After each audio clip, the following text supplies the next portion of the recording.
warahmatullahi wabarakatuh. Salam sejahtera bagi kita semua.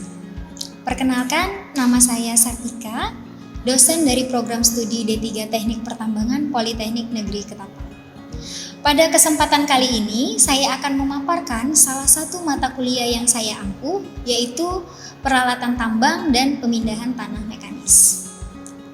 Peralatan tambang dan pemindahan tanah mekanis merupakan mata kuliah pada semester ganjil yang berjumlah 2 SKS dengan komposisi SKS-nya yaitu 1 SKS teori dan 1 SKS praktikum. Adapun capaian pembelajaran pada mata kuliah ini, yang pertama yaitu mahasiswa mampu merumuskan komponen-komponen dalam melakukan analisis tempat kerja. Dan yang kedua, mahasiswa mampu menjelaskan faktor-faktor yang mempengaruhi alat mekanis. Yang ketiga, mahasiswa mampu menjelaskan penggunaan alat mekanis pada tambang terbuka dan tambang bawah tanah. Yang keempat, mahasiswa mampu mengumpulkan dan mengolah data produktivitas alat mekanis. Yang kelima, mahasiswa mampu menguraikan serta mengestimasi biaya kepemilikan dan biaya operasi alat mekanis.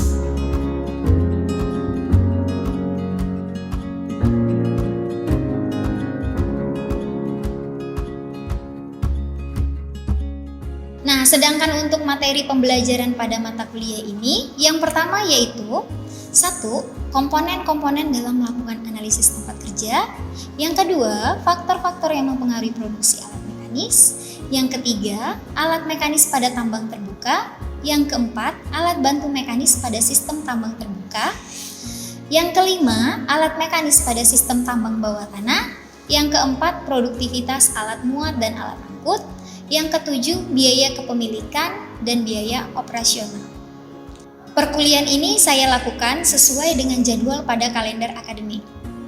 Adapun materi perkuliahan disampaikan dengan bantuan slide perkuliahan, di mana slide tersebut sudah saya distribusikan kepada mahasiswa sebelum pelaksanaan perkuliahan dimulai melalui WhatsApp.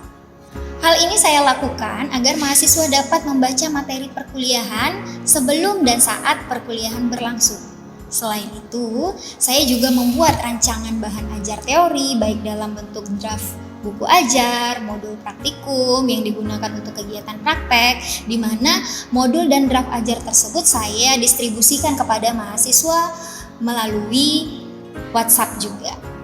Dan alhamdulillah, draft buku ajar tersebut telah dicetak dalam bentuk buku ajar ber-ISBN pada tahun ini. Namun, saya juga tetap memberikan beberapa referensi buku yang saya gunakan pada mata kuliah ini. Setiap tahunnya, beberapa materi pada perkuliahan ini saya update berdasarkan hasil evaluasi pada pembelajaran di semester sebelumnya. Begitu juga dengan hasil diskusi dengan Bapak Ibu dosen prodi dan Bapak Ibu dosen dari institusi lain, serta saya juga mengikuti isu-isu terkini terkait dengan studi kasus. Metode pembelajaran yang diterapkan pada perkuliahan ini yaitu metode ceramah, metode simulasi, studi kasus, dan small group discussion. Nah, untuk metode ceramah itu saya memaparkan materi secara detail dengan bantuan slide presentasi beserta pendukungnya berupa draft buku ajar.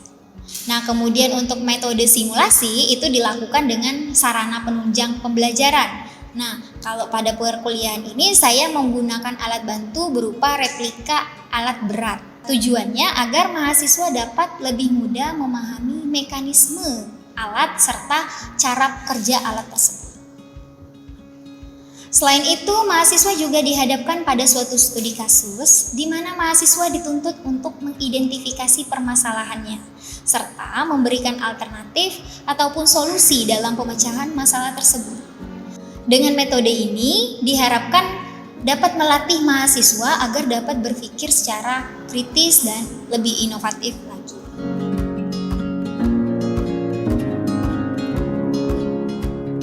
Metode pembelajaran small group discussion ini juga saya terapkan untuk mengelola kelas dengan metode pembelajaran yang menyenangkan.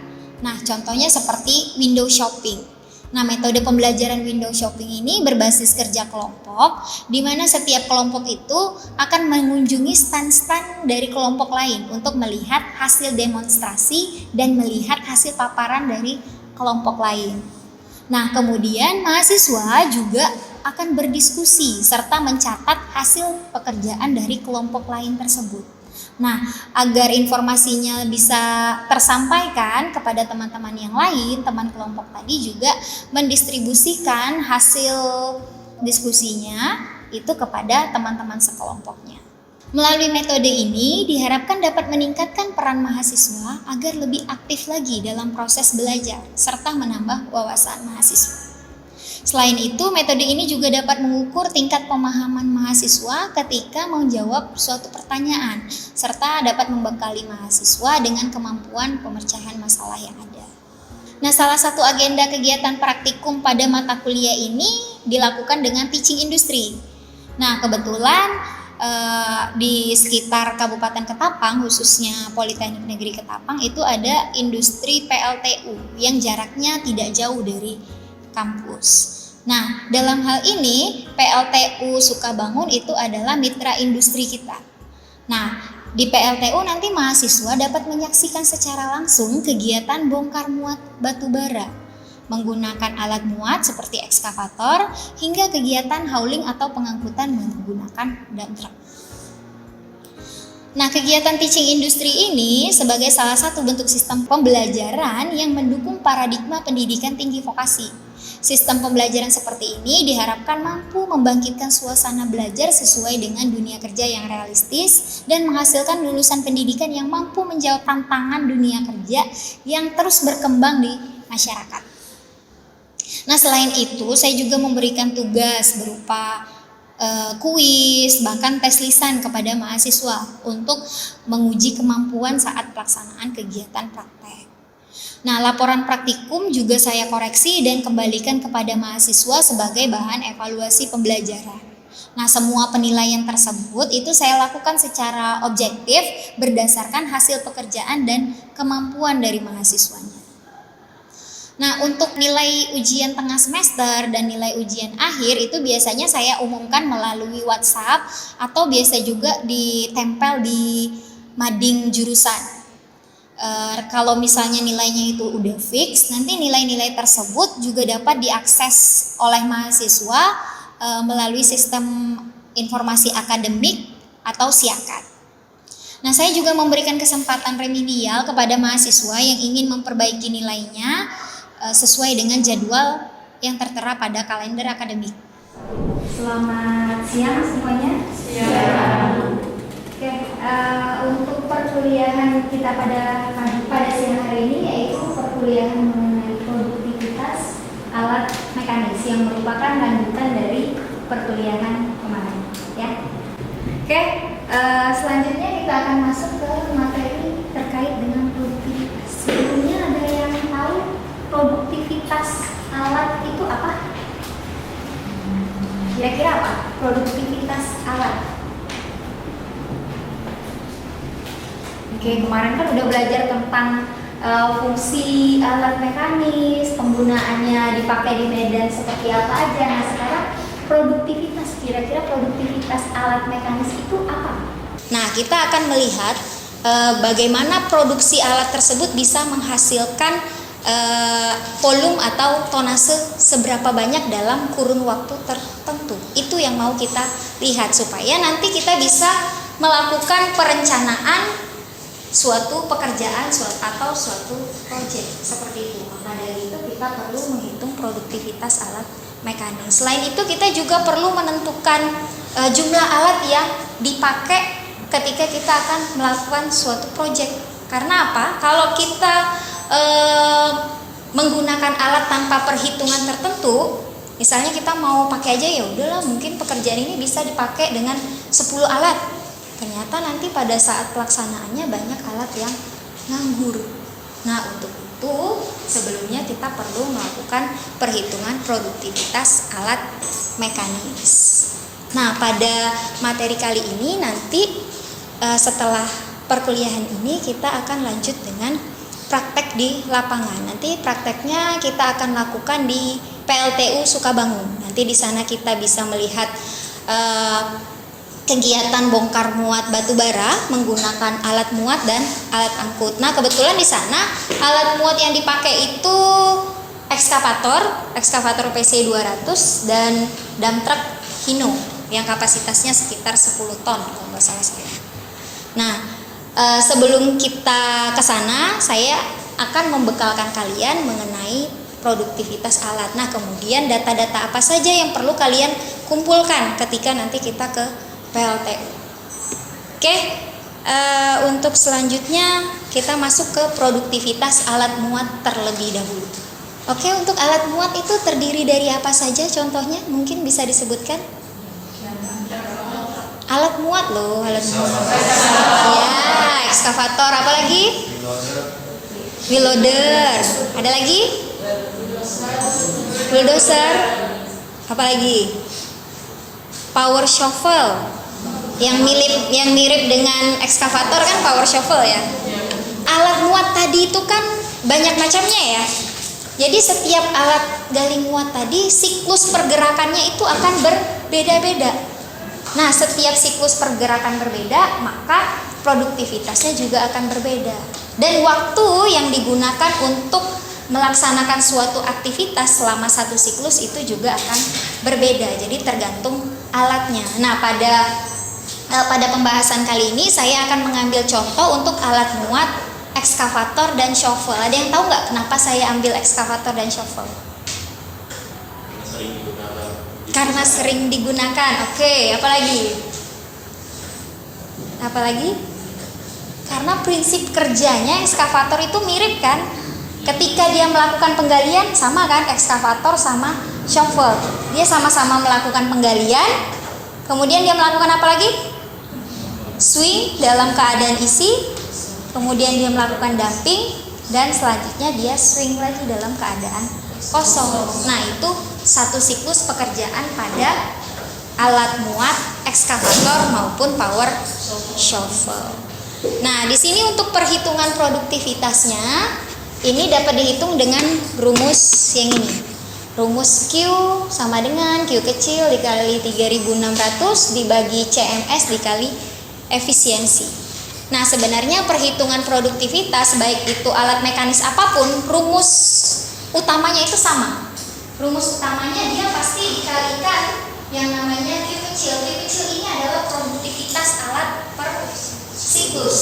Kemudian dia juga akan dikalikan dengan parameter dibagi dengan CMS yaitu waktu edarnya atau nama lain waktu edar apa? Cycle time. Kemudian dia juga akan dikalikan efisiensi pekerjaan. Nah, pada dasarnya ketika menghitung produktivitas alat, baik itu alat muat, alat angkut, rumusnya sama, hanya saja notasinya saja yang berbeda. Notasinya akan berbeda itu untuk membedakan suatu alat yang kita pakai, sehingga notasi-notasinya itu akan berbeda. Nah, di sini parameter yang kita pakai dalam menghitung produktivitas yang pertama yaitu Q kecil. Apa itu Q kecil? Produksi alat per siklus. Nah, produksi alat per siklus kalau alat muat tadi berarti ketika suatu alat muat tadi dapat melakukan satu kegiatan pemuatan. Tadi satu siklus itu kan terdiri dari kegiatan penggalian, swing dalam keadaan berisi, kemudian dumping, swing lagi dalam keadaan kosong, baru dilanjutkan dengan siklus seperti tadi lagi secara berulang. Nah, seperti itu. Nah, itu adalah waktu edarnya. Nah, adapun parameter-parameter tersebut ini pertama, kalau untuk produksi alat per siklus ini kan kita perlu mengetahui kapasitas bucketnya. Jadi setiap dump truck itu kan punya spek yang berbeda-beda ya. Jangankan setiap ekskavator itu punya spek yang berbeda-beda, baik dari mereknya, spesifikasinya, sehingga ukuran bucketnya juga akan berbeda. Nah, kapasitas bucket ini bisa kita lihat berdasarkan katalog alat muat. Jadi cara membacanya di sini kalian lihat pada bagian spesifikasi. Nah, jadi pada bagian spesifikasi nanti akan muncul nih bucket capacity. Kalau yang dia tidak dalam kurung berarti satuannya meter kubik. Kalau dalam kurung artinya satuannya kubik. Ya. Nah, di sini nanti kita juga sesuaikan PC alat muat yang kita pakai PC apa. Karena ini adalah ekskavator, kita sesuaikan ini ekskavator PC 200 ini yang produksi Jepang, Indonesia, Thailand atau Cina. Kalau kita karena di Indonesia kita pakai Indonesia aja. Berarti bucket kapasitinya sekitar 0,8 sampai 0,93 meter kubik. Nah, itulah yang akan kita pakai sebagai acuan dalam perhitungan produktivitas. Oke? Nah, faktor yang selanjutnya adalah faktor pengisian tadi yang di sini nih. Nah, ini kan tadi Q1 adalah kapasitas bucket. Kemudian ada pengalinya yaitu K. K adalah faktor pengisian atau bucket fill factor. Nah, kalau bucket fill factor ini tergantung dengan material yang kita gali itu apa. Nah, kan material yang digali itu kan bermacam-macam ya. Ada yang berupa tanah, ada yang berupa pasir, ada yang berupa tanah campuran batuan, ada yang berupa batuan hasil peledakan. Untuk itu di sini diklasifikasikan material-material tersebut dengan kategori ada easy, average, rather difficult sampai yang difficult. Untuk yang easy itu materialnya itu berupa tanah.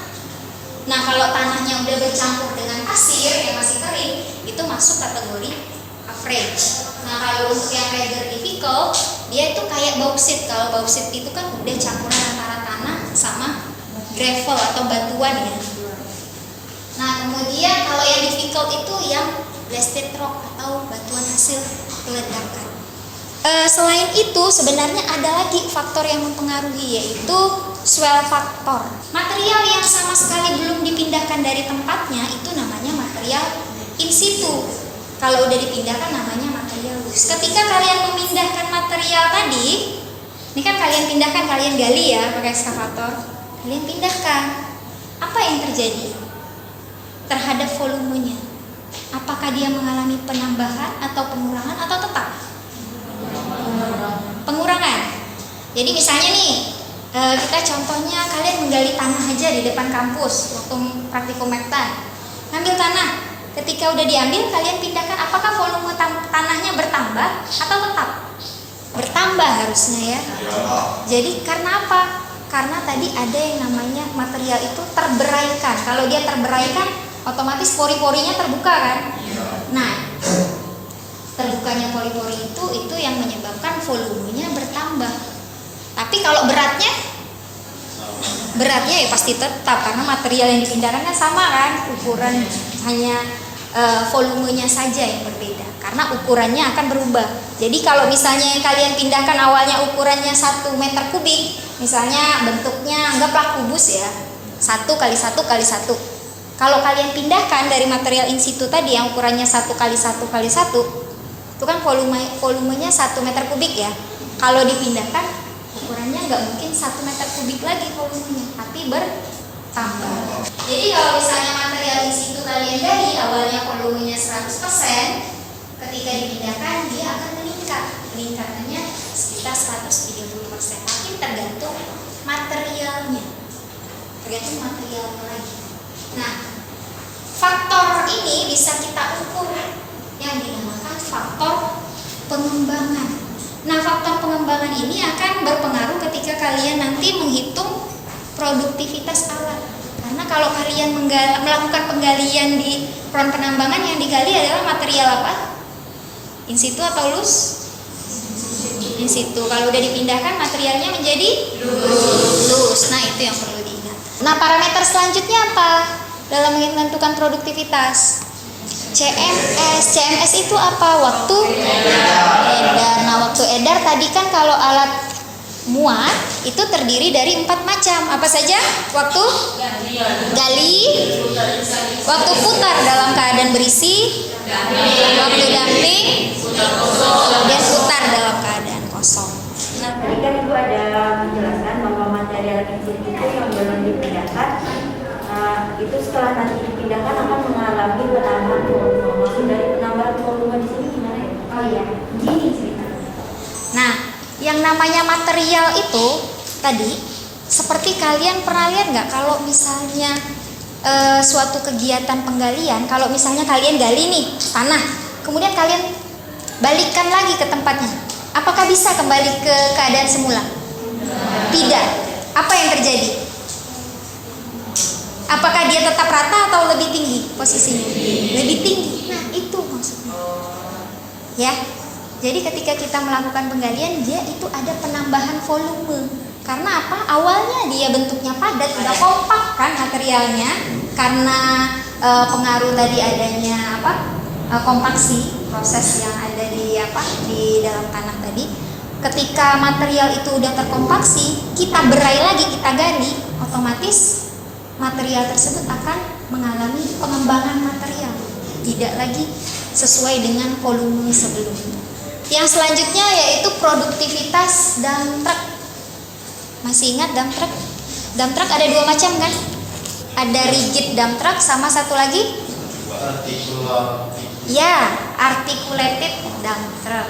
Nah, sama aja kalau untuk perhitungan produktivitasnya, baik articulated atau rigid dump truck itu sama. Yang membedakan hanyalah kapasitas bucketnya. Jadi kalau di PLTU Batubara, PLTU Sukabangun, dia melakukan bongkar muat batu bara dari tongkang, kemudian diangkut ke stopper. Nah, ketika dia melakukan bongkar muat batu bara, dia pasti membutuhkan dua alat. Apa aja? Eskavator dan dump truck. Nah, di sini kalau untuk cycle time si dump truck, dia dibagi menjadi berapa macam? Ada 5. Jadi yang pertama di sini ketika dump trucknya melakukan pemuatan. Kalau dump truck melakukan pemuatan berarti kan si Eksa gali muat ke dump truck sampai penuh kan. Misalnya 10 bucket baru penuh, berarti ada 10 siklus ekskavator, ya kan? Nah, yang terdiri dari waktu gali, waktu isi, tumpah sampai swing sebanyak kali, ya kan? Berarti itu adalah cycle time ekskavator dikalikan dengan M-nya. Itu untuk lama waktu pemuatan. Nah, kemudian setelah itu ada yang namanya waktu spotting. Waktu spotting ini ketika dump trucknya nyampe ke stockpile, dump truck tuh nggak langsung dumping kan? Dia harus apa? Harus atur posisi dulu sebelum dia dumping. Nah, itu yang perlu kalian hitung. Kalian cari, buat kalian hitung maksud saya. Maksudnya kalian amati di sana. Jadi ketika dump trucknya nyampe, dia harus atur posisi. Setelah dia atur posisi, dia nunggu dulu sampai dia siap untuk dumping. Itu kalian hitung waktunya berapa lama. Kalian amati waktunya berapa lama. Kemudian itu termasuk dalam waktu spotting. Kemudian ketika dump trucknya dumping, itu namanya waktu dumping. Setelah selesai dumping, apa yang dilakukan? Kembali ke tongkang. Nah, kembali ke tongkang berarti dump trucknya sudah dalam keadaan tidak ada muatan atau dalam waktu kosong.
D3 Teknik Pertambangan. Saat ini saya sedang ada kegiatan praktikum mata kuliah pemindahan tanah mekanis dan peralatan tambang, di mana di sini sedang dilakukan pengukuran kelebaran jalan beserta kemiringan jalan, di mana pengukuran tersebut berguna untuk perhitungan geometri jalan, di mana di sini kita simulasikan bahwa di lokasi ini adalah jalan angkut tambang.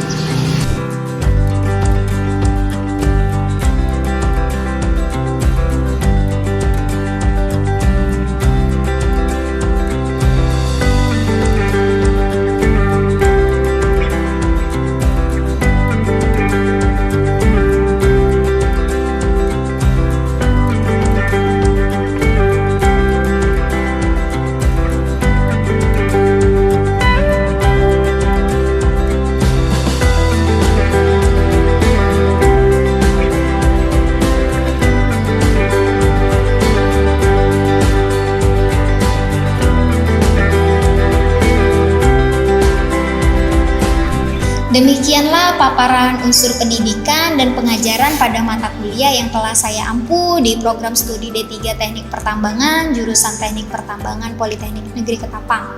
Atas perhatiannya saya ucapkan terima kasih. Wabillahi taufiq wal hidayah. Assalamualaikum warahmatullahi wabarakatuh.